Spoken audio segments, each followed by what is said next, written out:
So guys, ganito lang pag-alis ng mga eggs sa dito sa itlogan. Yun oh. May mga eggs yan. Ganito lang pag-alis natin.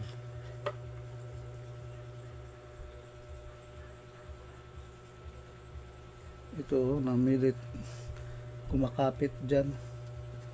Ganito lang ang alisin mo natin.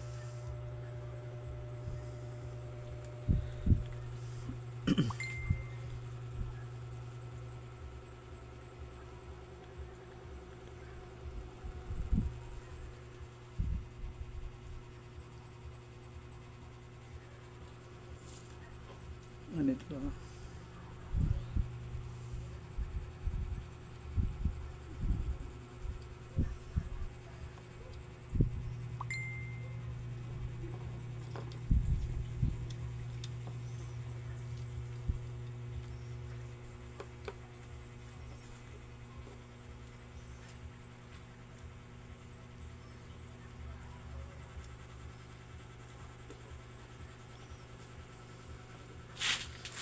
Ano kasi ito hindi siya makinis.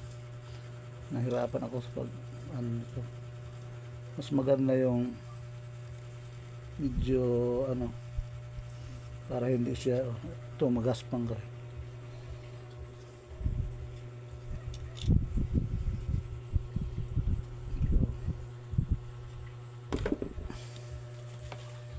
Yan o, may ano pa. Mahirap silang alisin pag hindi siya smooth ang itong kahoy.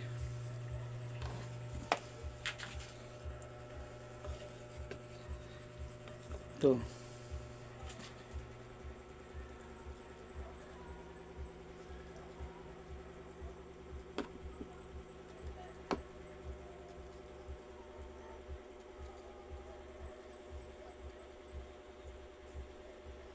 Basta konti lang, pwede lang ganyan.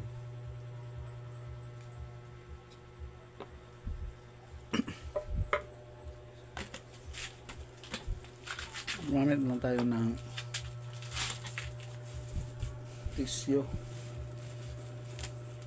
kasi ang ano dito kumakapit siya dito. Ganun lang.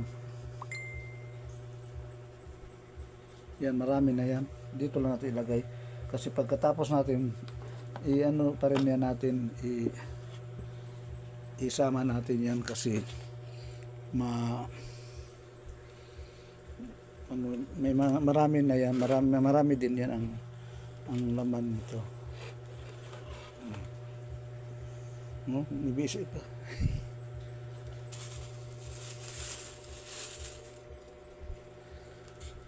Ito tatlo sila. Tatlo ito. Tatlong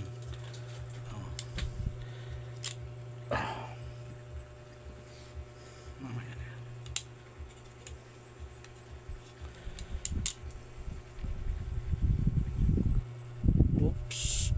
Ayun, meron. Ganyan lang. Hindi natin balik na rin. Ito lang.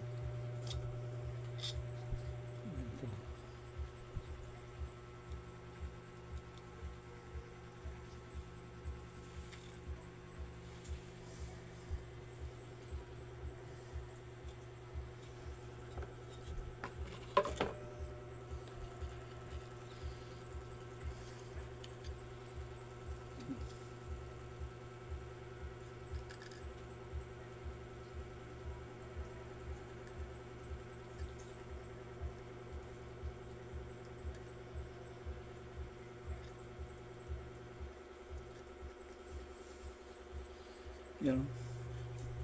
Ito pa sa likod. Ito mga eggs.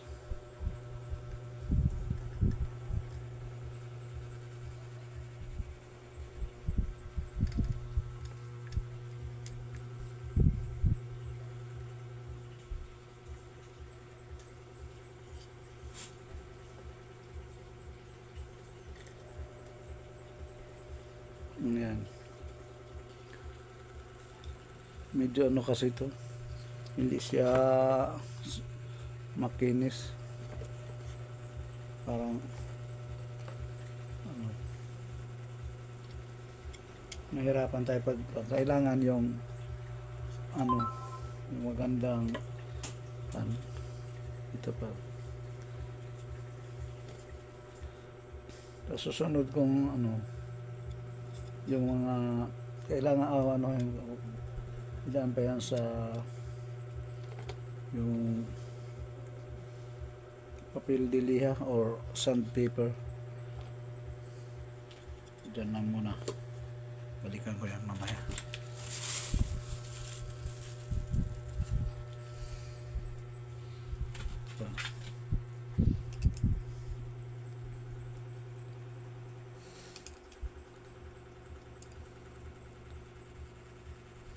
Dito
konti-konti lang ang itlog natin.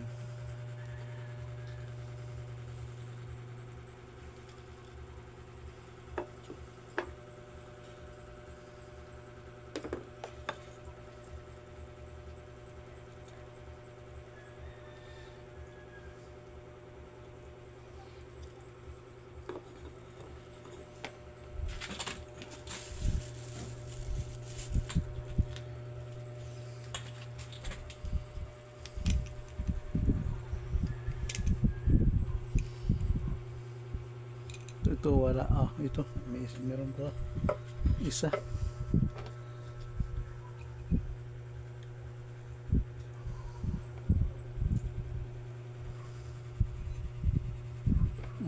Ito pa kumakapit.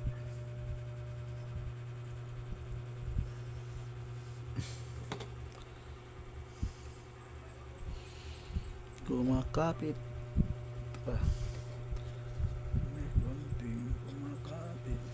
Kasi konti lang ang itlog natin, kaya ganito lang ang pag ano ko.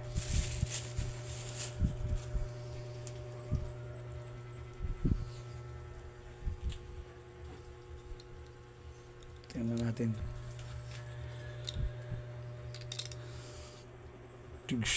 Wala. Wala din.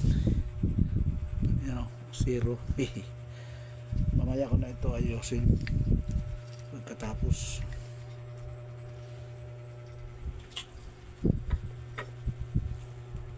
Ayusin ko mamaya.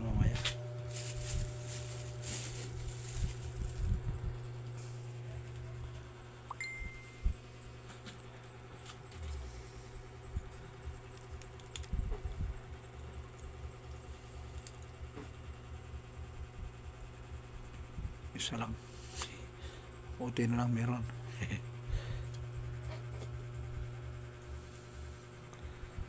Ito.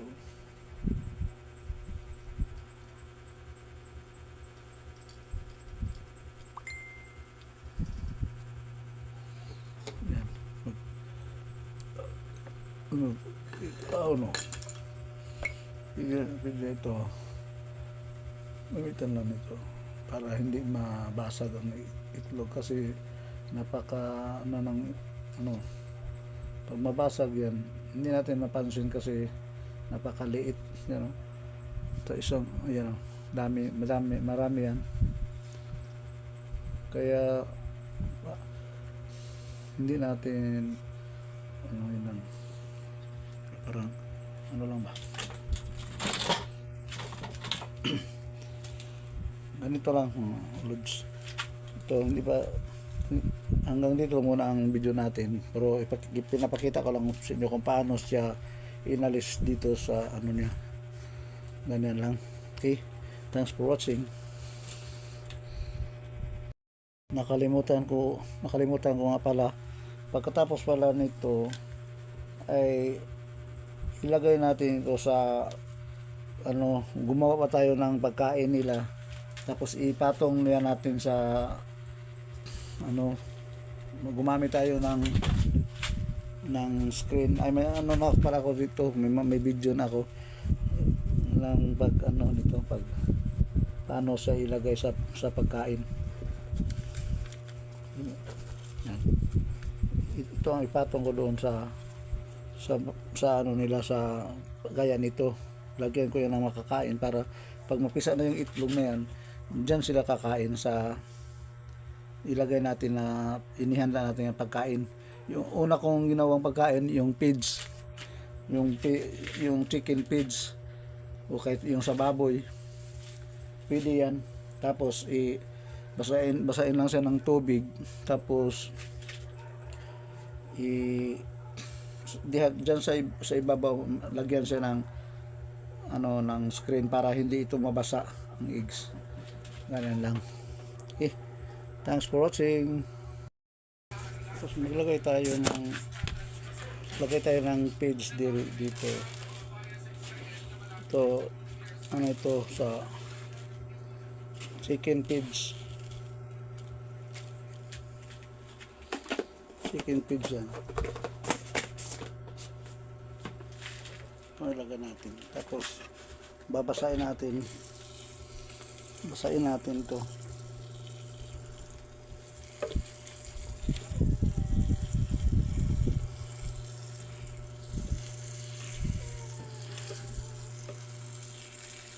Ito mga 3 araw, paglagay natin ng itlog dito, mga 3 araw pa bago sila mapisa. Yan, basa na yan.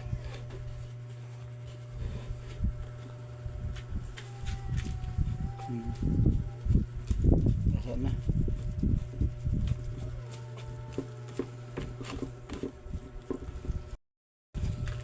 Dagdagan pa natin yan ng konti lang.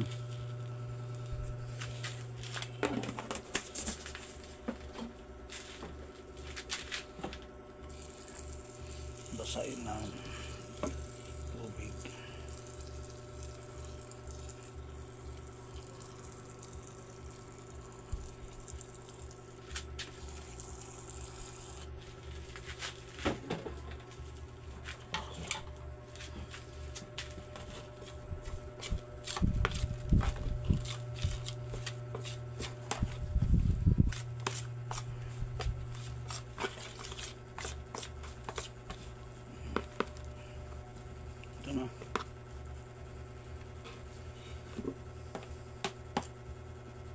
Ito ang magiging pagkain ng mga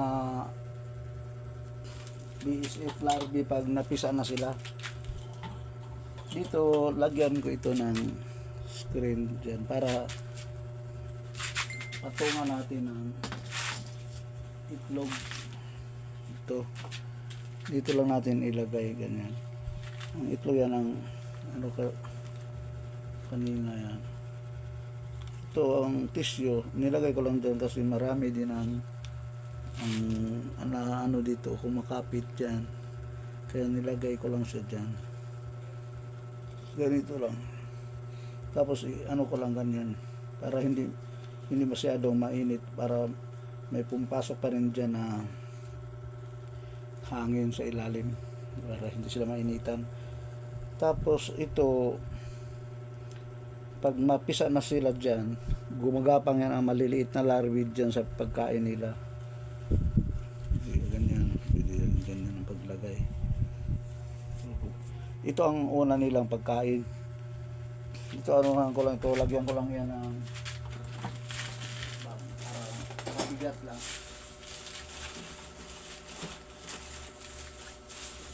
Natin ang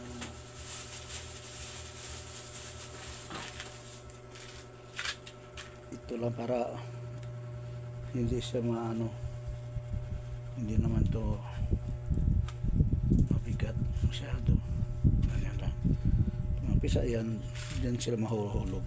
Tapos lagyan ko yan ng takip na screen.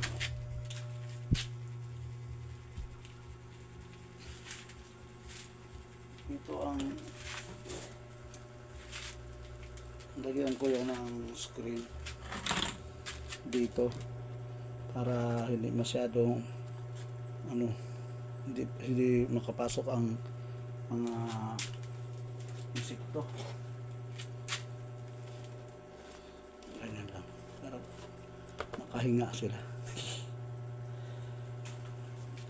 Okay, hanggang dito lang muna ang video natin. Maraming salamat sa inyong panonood.